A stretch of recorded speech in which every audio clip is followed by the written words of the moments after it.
मी औरंगाबादला गेले, तिथं माझं ऑपरेशन सांगितलं. मला चालता म्हणजे 6 महिन्यापासून मला उठता बसताच येत नव्हतं, खाली बसल्यावर उठता. आता किती वेळ चालता? आता मी 2.5 किलोमीटर चलते. आजी नाव सांगा पूर्ण. माझे नाव चंद्रकला शहादेव तिपाले.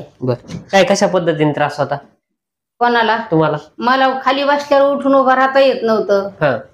उठून उभा राहता येत नव्हतं, कशाच तरी धरावं लागत होतं मला. आता एक 1.5 ते 2 महिने झाले तुम्हाला ट्रीटमेंट चालू? आता माझी ट्रीटमेंट 2 महिने होऊन मी 3रा महिना लागलेला आहे. 2 महिन्यात मला चांगला फरक पडला. एक टक्क्यात सांगायचं म्हणलं तर किती टक्के फरक पडला? मला टक्क्यावरी काही कळत नाही, पण मला उठून उठता येतं आणि माझ्या फणका जी होता तो माझा फणका कमी झाला. आणि माझ्या गुडघ्यामध्ये जी फणका मारित होतं, पाय आखडच नव्हता झोपल्यावर आणि लांबच बी नव्हता, कळ लागत होती, तर ती माझी वेदना कमी झाल्या.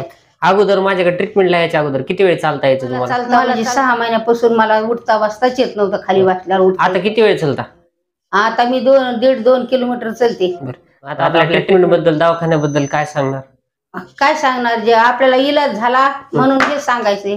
बाकी दुसऱ्याकडे गेल्यावर तिथं दवाखान्यात काय सांगायचं तुम्हाला? कोणत्या दवाखान्यात जायचं? बाकीचे कुठल्या दवाखान्यात जात असताल ना तुम्ही? गेला औरंगाबादला गेले, तिथं माझं ऑपरेशन सांगितलं. देशमुखची तर गेले, तिथं माझी चक्काप म्हणून MRI करा म्हणले. काकू नानाची तर MRI करा म्हणले. मग तिथल्या गोळ्या आहेत, तोपर्यंत इलाज झाला. गोळ्या संपल्या, मी MRI नाही केला. मग या दवाखान्यात आल्यापासून MRI नाही केला, फक्त एक्सरे काढले आणि एक्सरेवर कंप्लीट आज काय म्हणजे एक्सऱ्यावर माझा इलाज झाला. ठीक आहे, धन्यवाद.